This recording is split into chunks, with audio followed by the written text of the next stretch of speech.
And we are live and we are back, What's man. up, So, Jesse? what's happening, my brother? I got to get my IG going. Hold up. All Connect the right, stream key. My stream key is in there, right? Oh, wait, I see my IG's not in there. is it? Let's edit. Yeah, it is. Why don't I see it on the top of the screen there?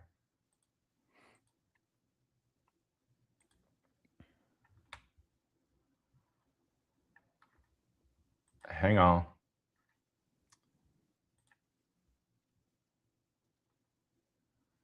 It should be in there, but I don't see it. And I can't go live on Instagram. Oh, wait, now I can. All right, It you probably good? just needed a minute to catch up. We live. We live. All The right, Authority Hour. absolutely. So, welcome back to another installment of the Authority Hour, where we are focusing on building a brand authority that extends our physical presence into the digital space, because there's just untapped, unlimited opportunity that comes along with really leveraging the digital space. What is With our that, catchphrase? bro, we're gonna have to put that Welcome to the together, man. Authority Hour. Yeah, and then what's the catchphrase? We got to figure that out. But that's the beauty of this process, though. Like our first episode rather, it was almost like Seinfeld. You know what I mean? Because Yeah, the whole premise of Seinfeld was the show about nothing. So yeah. the episode one is we don't have a title yet.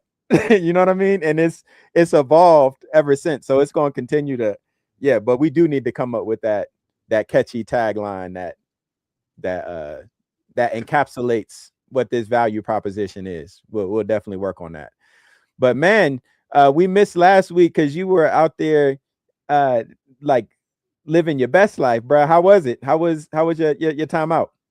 It was great. So every year we go skiing in Beaver Creek, Colorado, at the Arrowhead Lodge. They have, it's just a little bit past Vail, and the kids like to go. And the snow wasn't that good this year. However, there were multiple runs open that we could use every day. I did about 35,000 feet of elevation, meaning I went down and up the lift. I went, what does that mean? It means I went up and down the mountain about 7 times a day, which it's not a lot, but it's a full day of skiing, and it was a good time. So yeah, I enjoy that trip. I like going to that mountain and skiing once a year and then getting in the hot tub when we're done.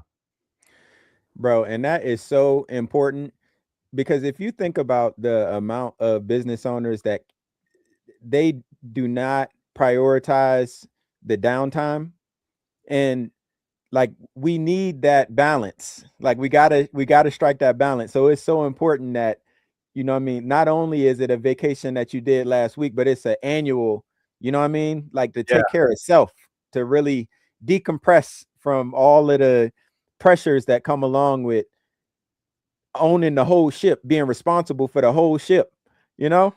I mean, there's a couple of different ways to look at it. That is definitely one way to do it, right? Decompress and block it off and not do it. I'm actually in the other school, so I don't.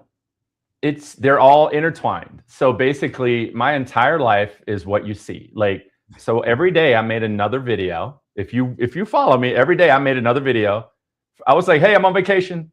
Here's what I'm talking about today. Like, and I dealt with multiple clients, emails, text messaging. Here's the difference: on my terms, all on my terms, from the hot tub, from whatever, it doesn't matter. So for those of you out here who have they don't like the word balance, that's okay. They can both exist. Some people need that balance where they have to disconnect altogether. I'm not one of them. I'm like, I'm always on. Touche. But to answer you, to just make sure you hear me, right? I enjoy the time with the kids, going up there to go skiing once a year, annual event. I'm all working at the same time. And everybody knows it. The kids know it. Everybody knows. They're like, oh yeah, Dad's working on a video. I'll be right with you. We'll play what were we playing? Phase 10 and cards. Uno, I'll be with y'all in a minute. Uno didn't go well. Like, started a big argument, like cards and stuff, man. It's like, oh my gosh. Like, okay. Anytime you're keeping score, it's gonna be a problem. Oh man, hey, they get it from their daddy, man. You competitive. Me and my best friend do not play anything that has a score attached to it, except for golf. Because golf, if you're a golfer, you're playing against yourself. Like, okay, you're trying to beat me, but you can't physically do anything to beat me. Like, I'm gonna get my score, and you're gonna get your score. We're gonna look at the cards at the end. Okay, I got a 62. Oh, I don't get that low. I got a 90. You got a 89. But like, what we had to learn was it was like spades, dominoes. We are too competitive, bro. That's a sales thing, don't you think? Yeah. Well, I think it probably started because you played sports. You know what I mean? Like your whole life, right? Nobody ever goes out there and go, today we're going to lose today and have a good time. Right. So I think that's a part of it as well, for sure. Yeah. Like that's a part of your conditioning. Me, I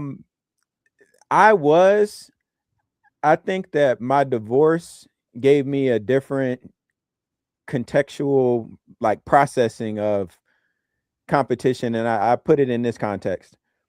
With my ex-wife, like we couldn't play spades together because on the same team for spade, because like at that time I took spades way more serious than I ever should have. It was life. And it turned into it not being a fun thing. Spades or dominoes. Like she play a domino the wrong way or play a card the wrong way, and it like I would be tripping. So like moving through that phase of life and recognizing like I was being a real dickhead for no reason, it has like fundamentally shifted the way I even view competition. And like I really only compete with myself for the goals that I have set for myself, and everything outside of that, like whatever. You know what I'm saying? Like I don't care. It's the self-awareness that you figured that out. How many years did you go through that before you came to that realization? Right. No, I'm asking, how many years? Well, so it literally took me going through my divorce.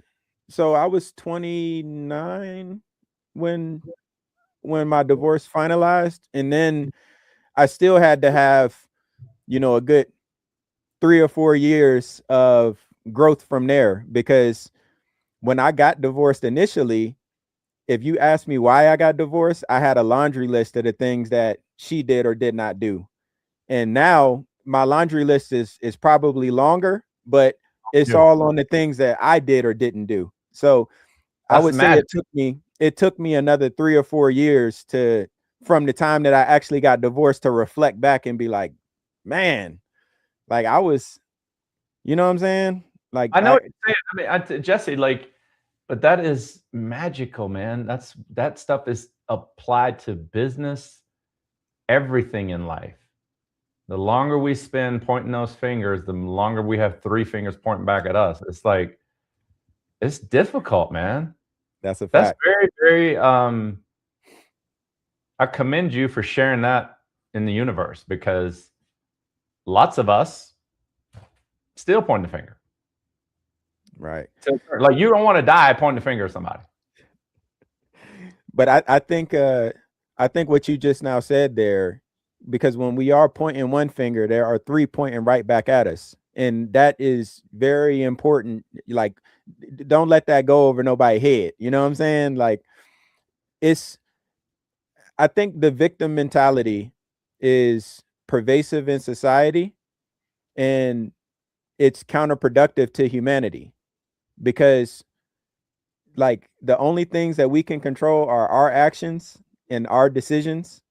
So if we made a decision that had a specific outcome, then we got to look at, what went into us making that decision and how we conducted ourselves throughout that produced that result. And if we didn't appreciate the result, then we have responsibility and ownership in what caused it to go off track, if we want to be productive. Or we can just continue going around pointing fingers at people. The sentence I like to use for myself: everything that is happening to me is my fault. And sometimes I will tell you, I carry a lot of weight, and it might be somebody else's fault, but it is still my fault that I have not done something about that person. Absolutely. I need to own the position I'm in, or not position, the situation or whatever. Back to creating content and building authority online. Everything that's happening to me is my fault. If you got a bad review and you're just talking about that one bad review over and over and over again, I always go back to, well, what can you do about it? You can go create 1,500 positive reviews, which nobody will ever. You can't fix the bad one. It's done. You can respond. Right. But yeah, man, I like what you're saying, because I think it's the self-awareness piece, and I feel like you can really make a lot of money once you figure that out. 100%. 100%. Because people that are actually making things happen in the world are not spending their time talking about other people. And like it's a real, so by not having that healing and reflection to be able to move forward constructively, when you're having conversations with folks, it comes across like people can sense that energy.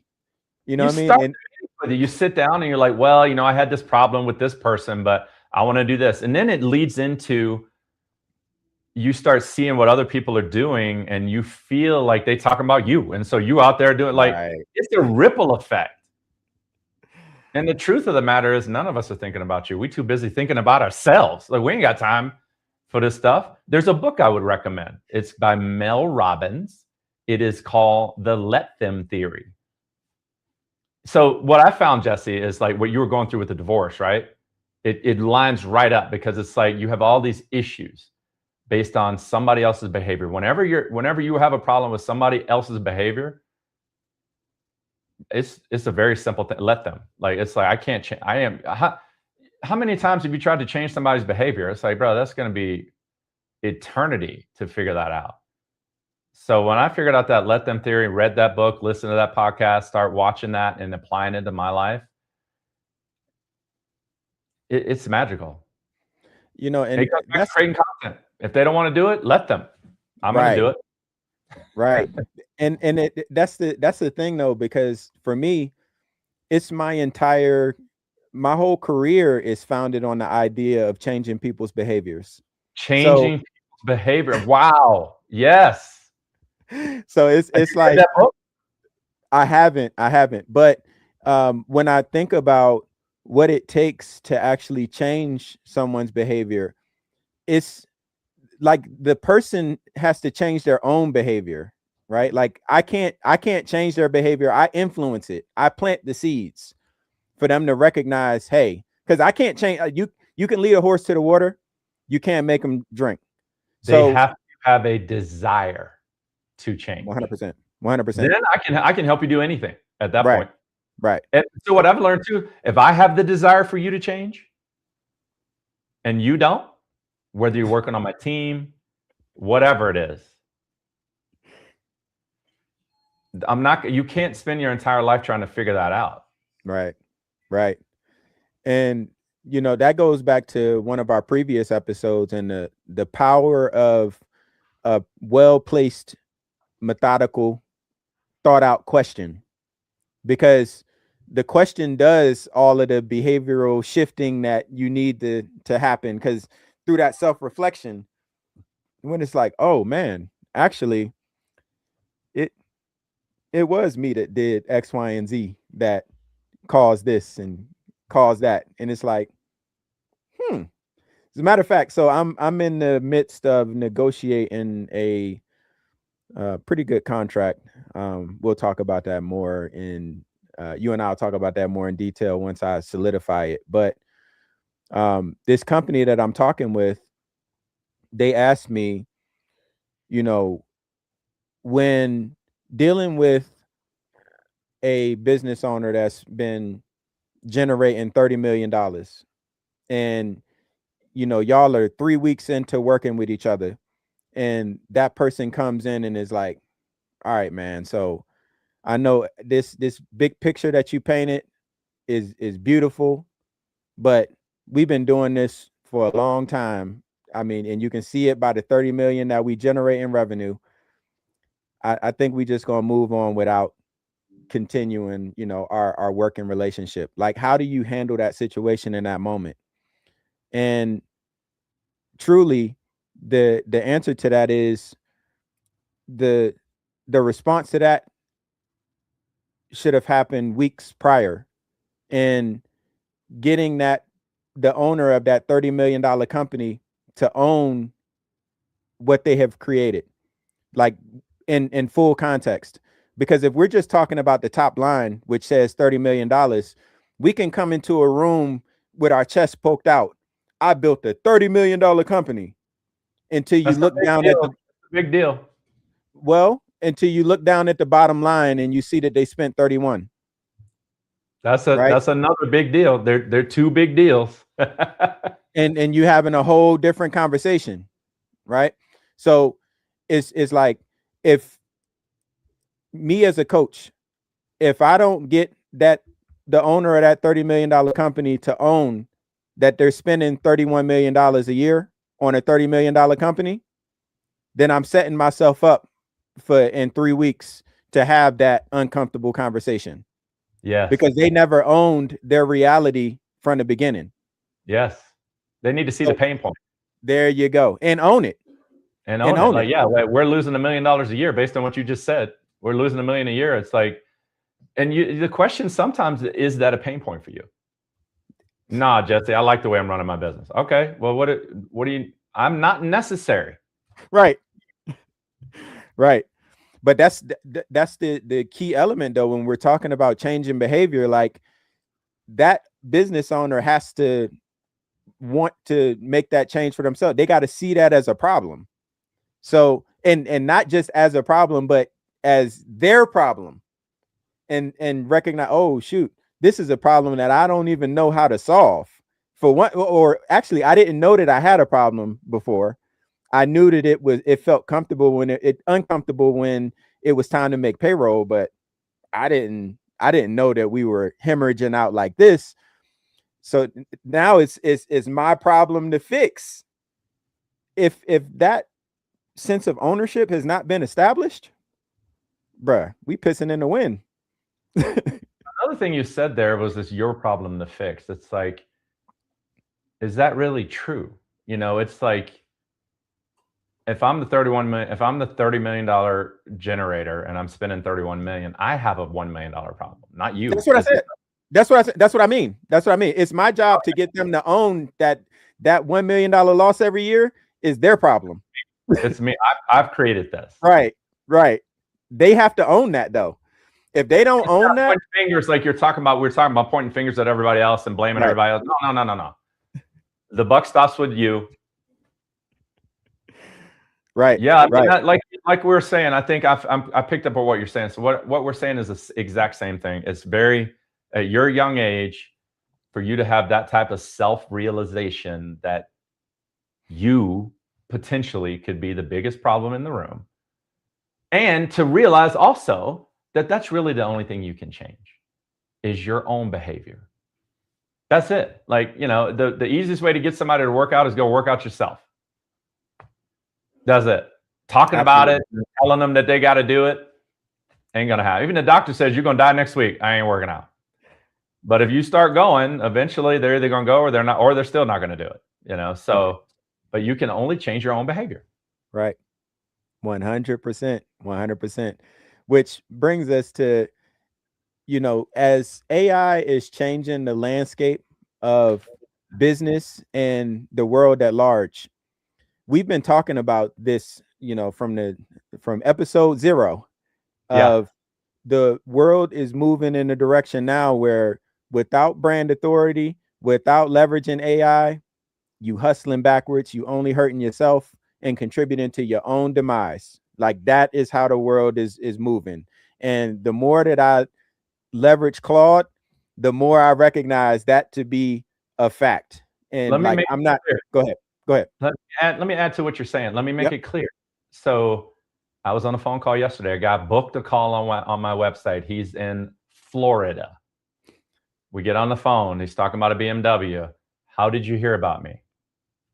Ronnie, I was looking for an auto broker in ChatGPT. He did not say Google. He said ChatGPT. I'm in Colorado, dude.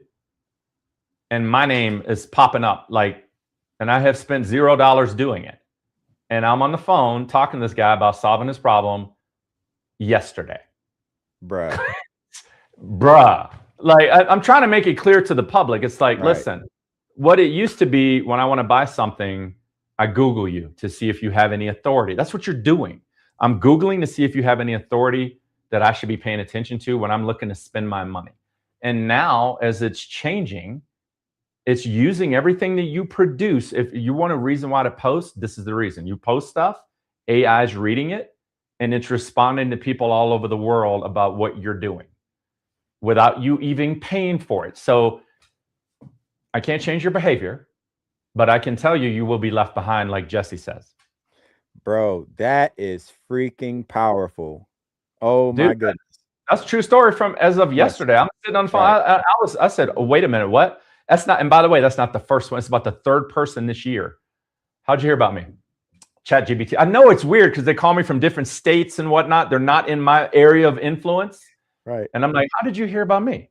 Like, why would I be popping up in your Google search down in Hollywood, Florida? Oh, no, I wasn't on Google. I was on ChatGPT. And you came up. I'm like, okay, let me go ahead and dust my shoulders. I'm like, all right. I feel you, ChatGPT. Appreciate it. And I'm going to give you more information so that you can use it even more. And that's because you expanded your area of influence by leveling the playing field online. You know what I'm saying? It's just a body of work, a continuous that's brilliant effort. Oh man. Yeah, that's a fact, man. I didn't even get a chance to tell you that. Like you were talking about, like, yeah, that I feel like we have these reasons why people should do it. But we're back to the divorce. I can't change the behavior. You know, like it's like I don't want to get so negative about it, but I'm like, come on, man. The bottom line is you're going to have to do this or you're just not going to be in business. Absolutely. Absolutely. That's where the world is going. And especially in times where it's difficult to discern real from fake. Yes. So it's like, you know, we don't know who really is the legitimate sources of knowledge and execution versus those that are reading a script that ChatGPT wrote for them. Dude, you know what I mean? I see them scrolling through my competition and I'm like, oh yeah, that's cute. Like, that's cool. And it just reinforces what I'm doing. I'm like, oh yeah, no. I need to double down, not on that topic, but I'm gonna double down on this because I'm real.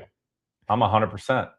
ChatGPT helps me with speed and analysis and effort. I cannot outdo the effort.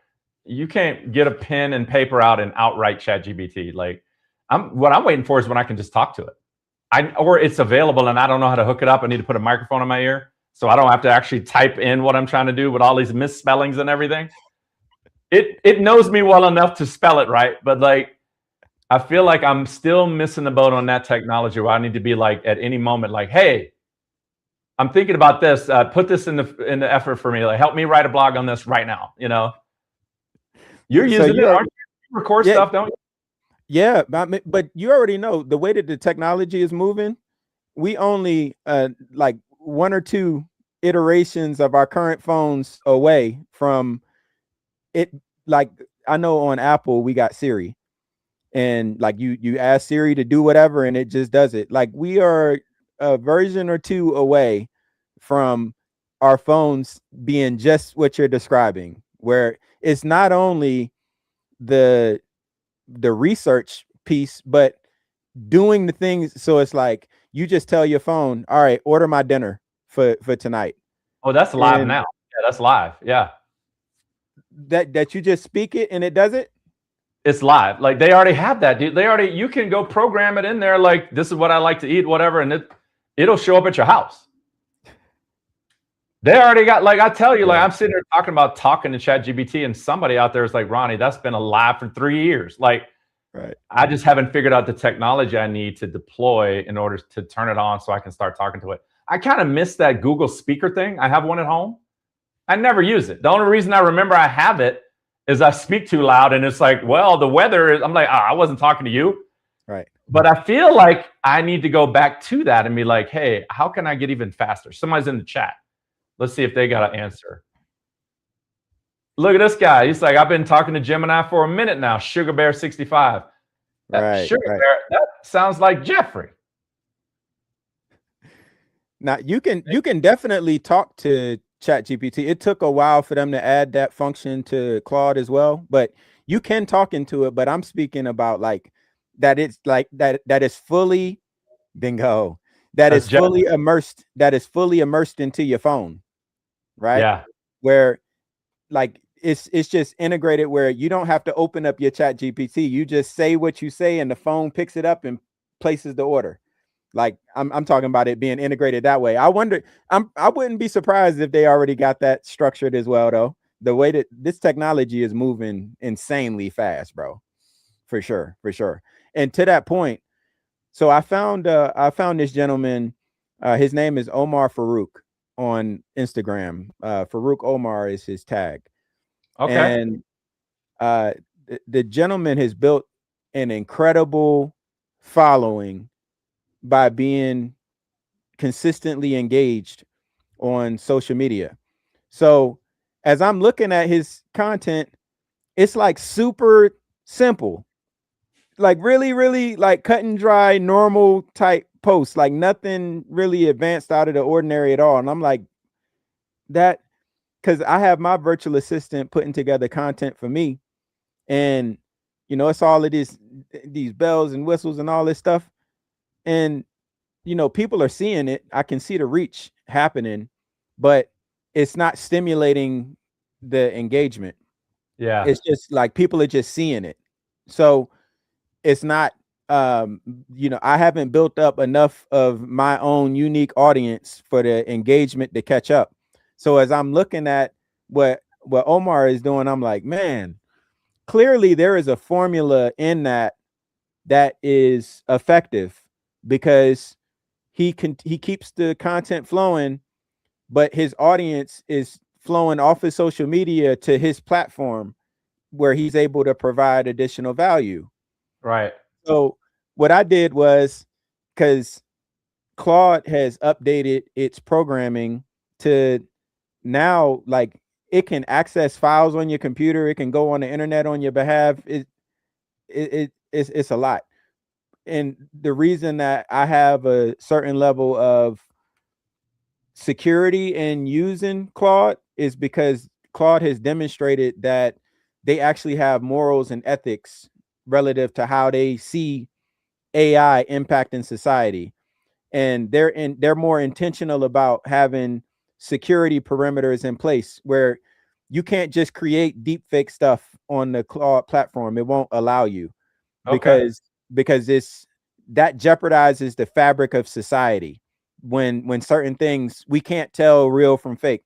And again, Claude has been very intentional about prioritizing humanity over the technology. So I'm a huge, this is not an ad, but I'm a huge fan of Claude. So the latest update on the co-work side, again, allows you to allow it to have control over certain things. So I can open up a browser, a Chrome browser, and Claude can then use that browser to access whatever that I give it access to. So I opened up my Instagram account in that browser, which gave Claude access to my Instagram, and I pulled up Omar's Instagram account, and I told Claude, I want for you to identify the trends and the consistencies relative to his account.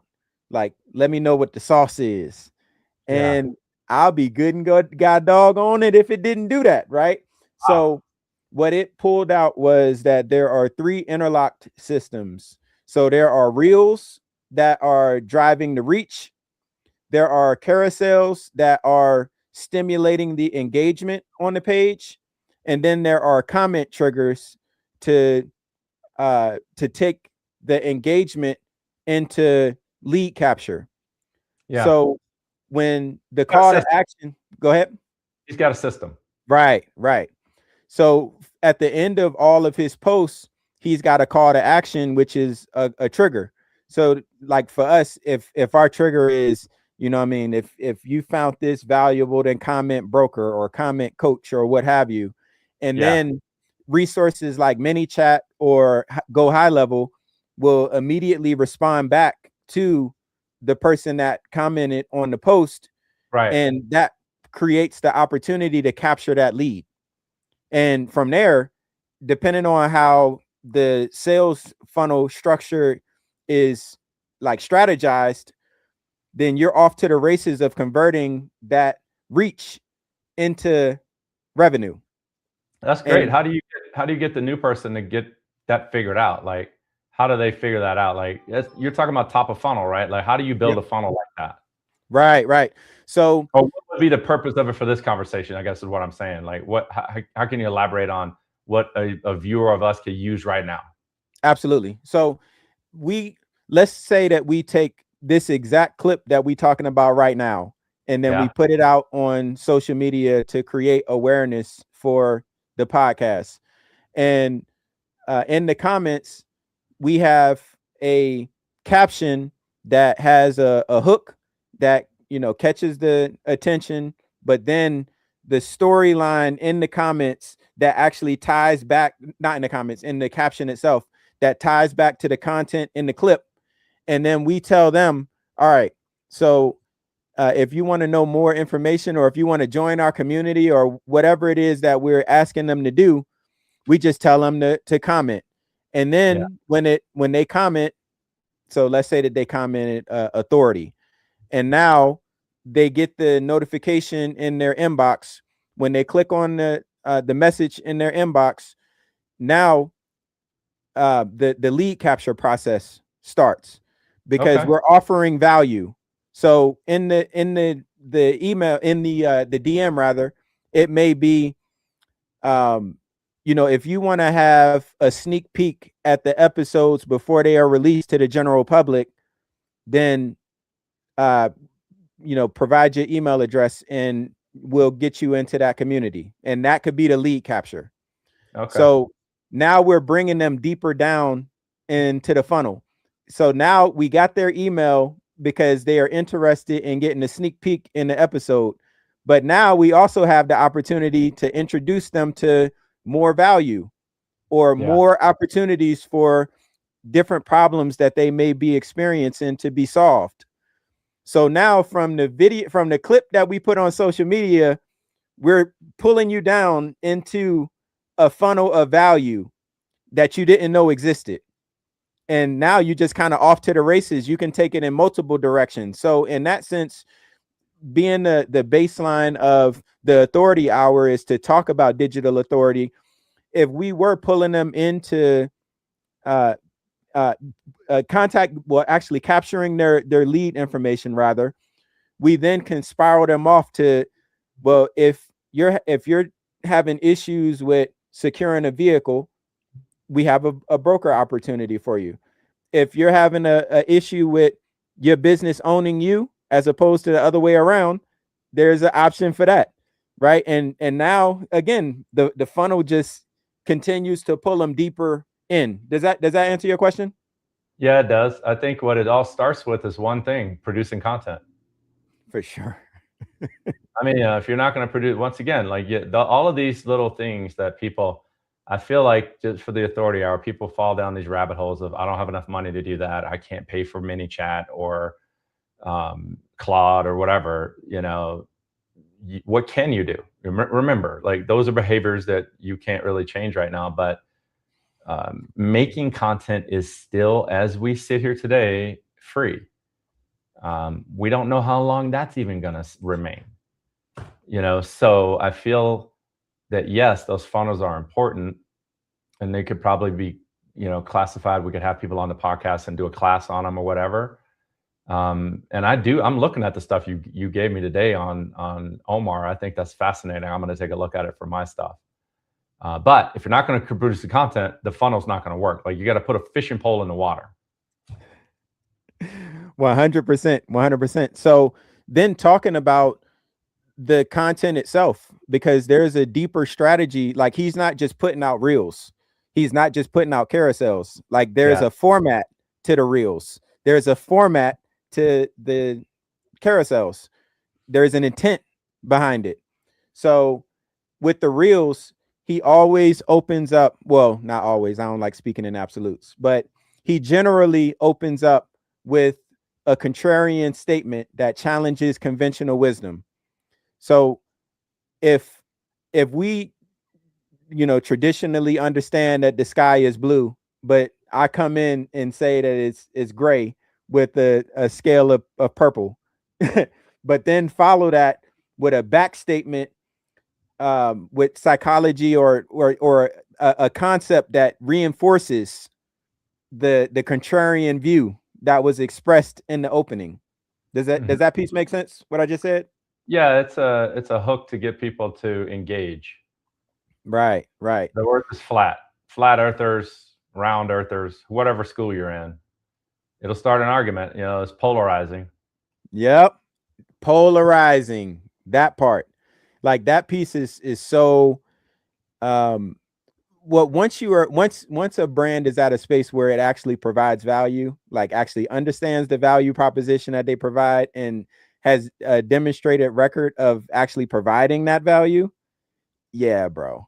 Well, I did it last week. I made a video. It was like 1.5 minutes long about you should have a plan for your vehicle. If you get a new car or whatever, like 30,000 miles, check your value, what your maintenance costs are going to be, and decide if you want to move to a new car. At 50,000 miles, do it again before you run out of warranty. At 80,000 miles, your car will never be worth any more money. 80,000 miles, it's going to go downhill from here. It doesn't stabilize and stay at 30 grand, but it may be. A good example was one of my cars at 80,000 miles was still worth $30,000 when it had 80,000 miles on it. So I had to decide, do I want to upgrade or do I want to get ready to do major repairs that are coming down the pipeline, right? So I made this video and I was like, this is a good idea. You should take a look at it. And it was so polarizing that I had like 37 people arguing with me about, what do I do at 300,000 miles? What do I do at 250,000? I was like, but I answered them all. I'm like, you should probably keep your car. Like, it's like, you're a little late to the game on this, but yeah, it was polarizing. And I used to not like that, but it's still engagement. And here's what it means very simply. I have your attention. Drop the mic. It's like, the name of the game is the attention is the currency that we are looking for. And so you have to use contrarian topics. You have to be a little bit polarizing, a little wild. I struggle with that. I like to be politically correct in everything. And, I don't like being in those damn fights, man, but damn. How many times have you been following, like you see a post on Facebook and don't even look at the post. You go straight to the comments. You read one sentence, blah, blah, blah, blah, blah. Oh yeah, let me go in the comments. And you scroll the comments for 20 minutes because it's exciting. It's fun. I mean, like, I think if you're a business owner, you wake up and you got one of those going on. It's like, yeah, okay. So that's just one thing. Like, how do you gain the attention? And then the next thing is, how do you funnel the attention into solving the problems that you solve, which I don't have all that figured out. I really don't. My goal right now for all of you watching this, my goal is to do content, to get good at making content. That's my own goal. And I'm like 2 years, I'll hopefully be good at making content. And by then I will process funnels. I think I looked at it this week, all the work I've done over the past 2 weeks. One of the videos had like a couple of thousand views. The other one, I can tell it's not on what I think. It's like, I put a video out there. I spent a lot of effort. I think it's going to be good. It bombs. 3 people look at it. That's not the time to go back and spend money on that video. But the one that it popped off at like 2,000, I was like, oh, they like that topic. So maybe I run an ad, maybe I make more content like it. The truth, that's another thing about the internet, man, and what we're talking about is this is real-time data. We're not guessing. Like, it's like, dude, go out there and put the stuff out there. It sucked. I had a dude, he put a comment, blah, blah, blah. This video didn't change my life. I'm like, okay. I said, I'm sorry. I'm trying to get better at that. What content would you like me to make a video on? I just asked him a question. I'm like, what do you got? What? I don't think he'll answer me, but it was not meaning that he hates me as a person and I should kill myself. Like, it's like, you know, your content sucks. It's like, yeah, I know. I know it does. I'm working on getting better at it. So it's unfortunate. This is something that should be normal. I will tell you, when I started my business in 2000, after about 5 years, I was like, damn, I need a marketing degree. At that point, after working at building a business for 5 years, it occurred to me that I was crappy at marketing. No business owners talk about this. Nobody's out there talking about this. Right. You know, it's just, so you have a choice to make. Either you hire the best talent and spend all the money, which I tried that too, or we have to make a decision. Back to what you were talking about in the beginning when you mentioned how you reacted to your situation in life. I got to get better if I want to stay in business, or yes, I can go get a job. Like, I had to get better. So you think I'm really in love with creating content? Not necessarily. I'm falling more in love with it as time goes on, because I feel like the information I'm giving will help somebody. That's why. Not because it's going to make me any money, or I'm going to get you to comment and fight with me in the comments. I'm like, I don't care. I feel like I've spent 30 years doing what I do, and I feel like I have valuable things to give you if I can get your attention. And so maybe I'll monetize that at some point, but right now I just want to get good at making content. So you brought it up, written word, carousels, all these different things. If you guys don't want to do videos, don't do videos. Or make an AI video and do a voiceover. That's another video. You know, you can just make one picture and then you talk. There's a lot of channels out there that I've never seen their faces, and they have millions of viewers. Mm-hmm. No face. Mm-hmm. Your choice. The key is to start and to keep going. Like that's the key to all of this stuff, because we can mentally defeat ourselves very easily and prevent the spread of the value that we provide to the world and to the ecosystem at large. Put the content out. Now, another piece that they mentioned relative to Omar Farouk was like understanding the themes that actually move your audience. So for him, his audience, anything that has something to do with pricing psychology or revenue predictability for service founders, daily targets versus big goal thinking, client behavior and conditioning, social proof and resilience against doubters, and resource lists. Like those are the things that gets his audience going. So he structures his content around it. So that leads to a natural question of for the novice of, well, how do I figure out what the themes are that actually move my audience? By posting. Yeah. There's not what you're also saying is there's not. It's nice to follow Omar, or like I like Gary Vaynerchuk, whoever you're following. I think number one, you should do that. Don't follow me. I don't have enough social proof on my content creation yet. I've got about 5 years of doing it, maybe 6. 2019. I don't know. But like the thing is, it's like I'm not a proven content producer at this point, but someone who has that authority like Omar, you got millions of viewers or whatever. Yes, use that information, but it comes back to what Jesse just said. It's like, look, you know, some people are going to get lit up by what you say, but we're not going to know until you put the content out there. You can't just go out there and copy somebody else and expect it to always work, which is also the beauty of it. You are a personal brand, whoever is listening to me right now.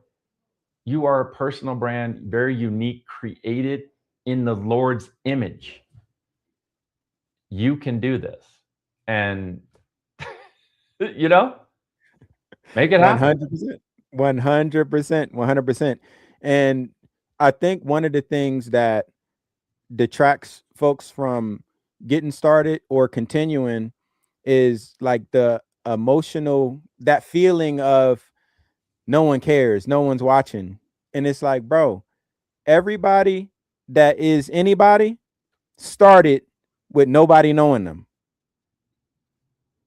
Not well, you see, I'm speaking in absolute. So like you got like celebrity kids and stuff like that that we've known before, but by and large, the majority of people, when they that we know, there was a time that we didn't know them. Nothing. And they just kept plugging away at it. They kept going and going and going like the Energizer Bunny. And yeah, it takes 20 what, years to be an overnight success. We've said there it before. you go. You know, That part.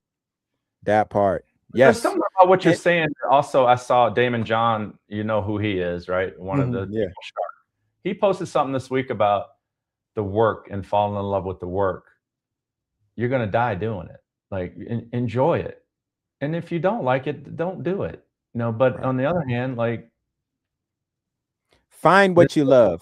Like if you don't love, find what you love. If you don't love what you do, find what you love. You know what I mean? Like, and if it don't pay the bills right now, then position yourself to be able to invest more into making it your own revenue stream. Because like it's what, 8 billion people in the world right now. Yeah. If our audience isn't here in the United States, they could be somewhere else.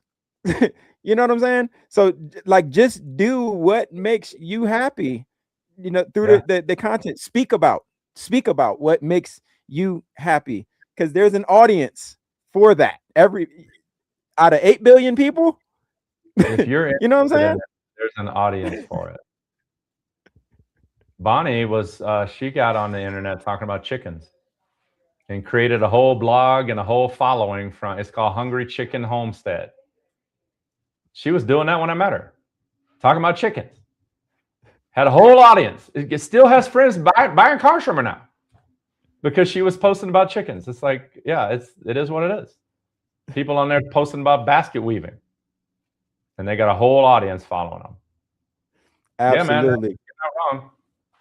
It's interesting how all of this works, because I actually had someone, I think she's from India, but she contacted me on LinkedIn about being featured in their publication. And it's like, that would never happen if I weren't putting content out. You know, just like what you said with the content from the contact from Florida, rather. That's right. These things, it's impossible. And it's like, so I'm gonna do the publication, and that's gonna put me in front of their audience. And where you go. And then someone from their audience ends up reaching, and it's cyclical. And the thing about it is, every piece of content that goes out, it just creates a compound effect of expanded reach. In other words, how many people know that I exist, know that Bullseye Consulting exists? Every piece of content expands that reach. And it's like, bro, like we got that.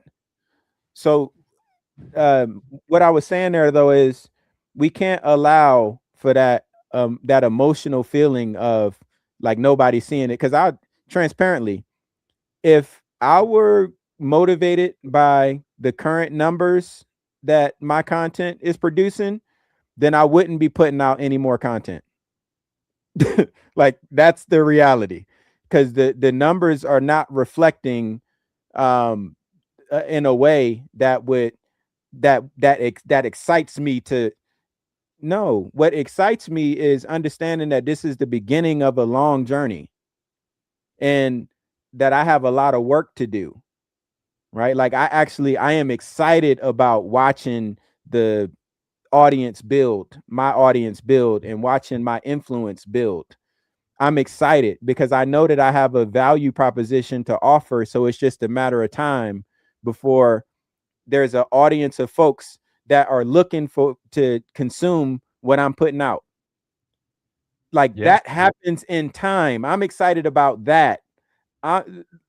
We can't be emotional about the humble beginnings. Also, when you're putting out content and you're giving people something that is valuable, it feels good. That's the only thing that excites me. I don't care about the audience. I don't care about how many followers or likes or engagement.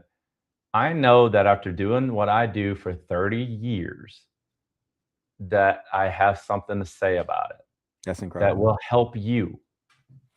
Whether you receive the message or ready for the message or whatever, it doesn't matter.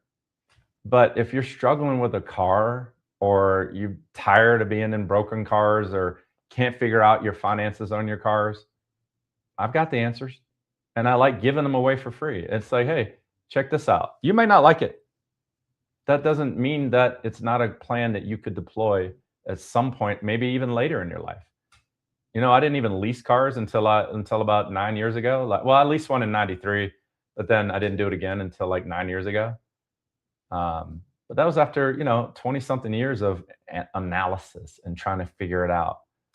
And when I finally got to these solutions, I was like, oh, I'm at a phase in my life now where I really don't want to work on a car anymore. I'm a mechanic. I was a mechanic, and I have no interest in it anymore.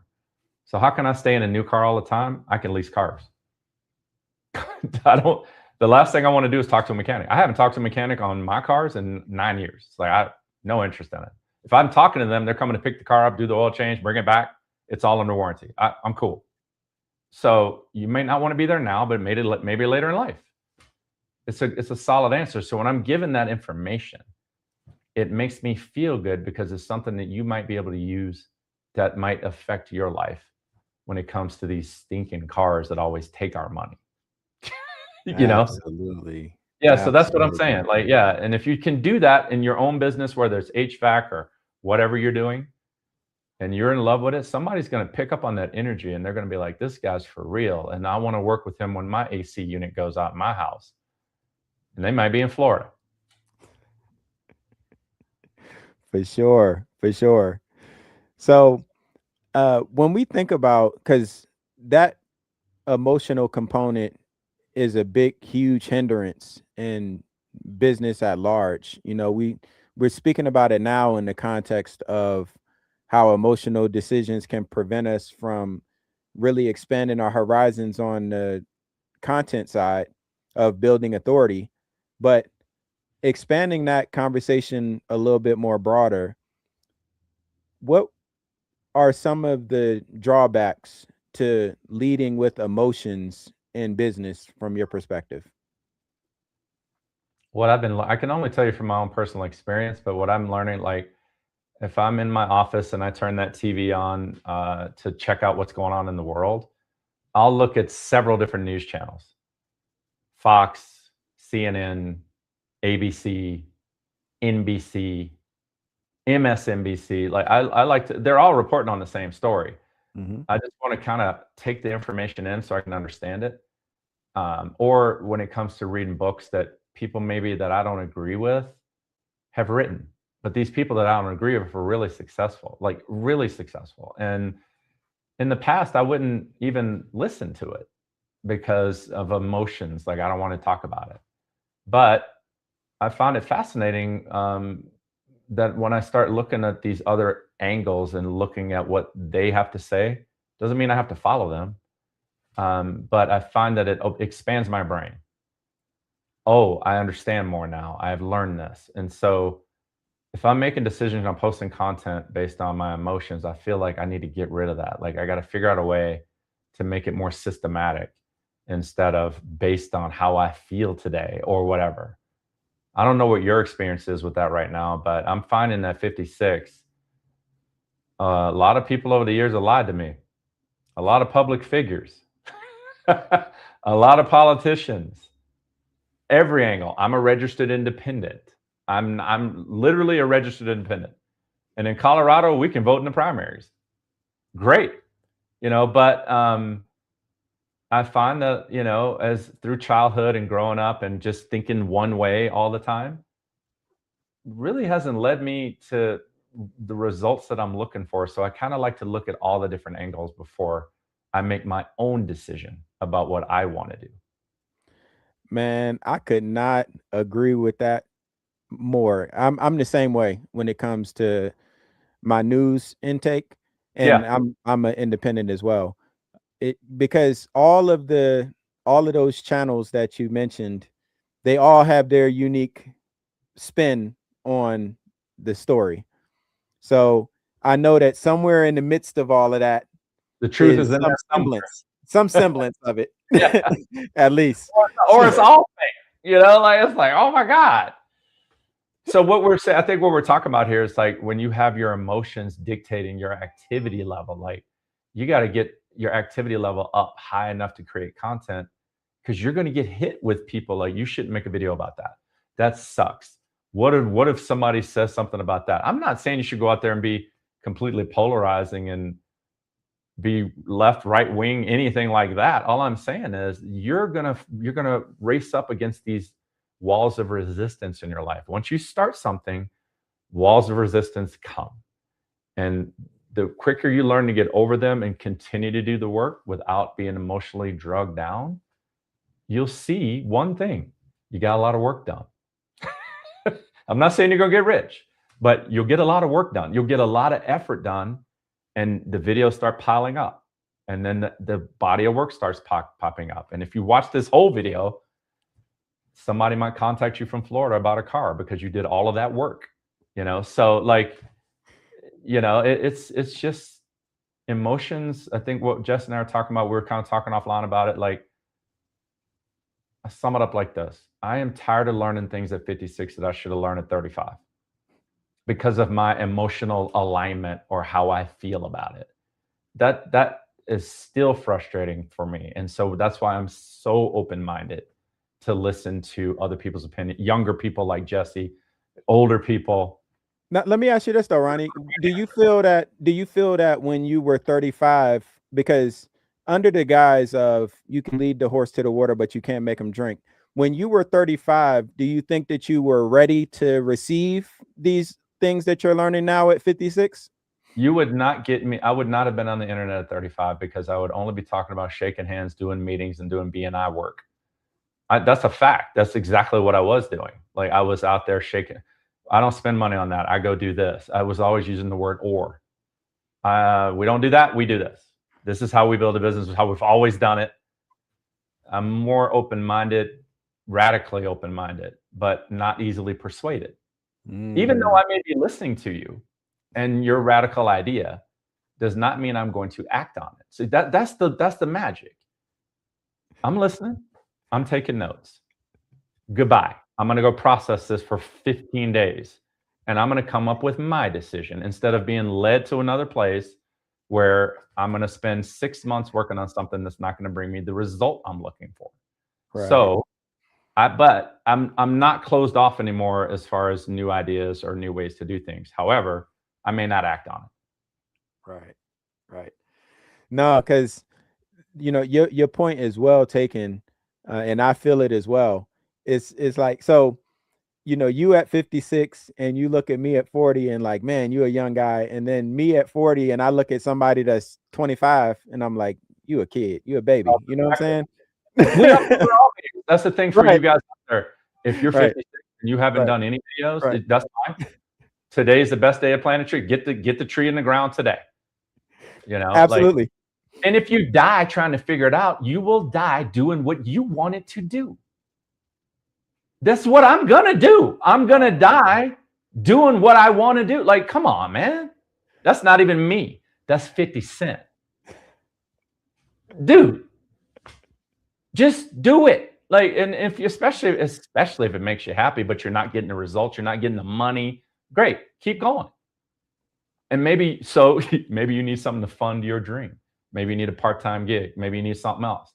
You spend 80 hours working on your dream. You spend 15 hours working on a way to fund that dream. Absolutely. Or collaborate with somebody. There's all kinds of ways to do it. Multiple ways to skin a cat, without a doubt, man. Yeah. So this has been another incredible conversation relative to branding and authority building with intention in times where the optionality is vastly diminishing, right? There's a low optionality when it comes to, if as business owners, if the question is if we need to have brand authority or not. It's not a question, right? That it's been answered. And I haven't seen a podcast where they're talking about, here's the reason why you do not need any brand authority. It's like it coming out, it sounds stupid.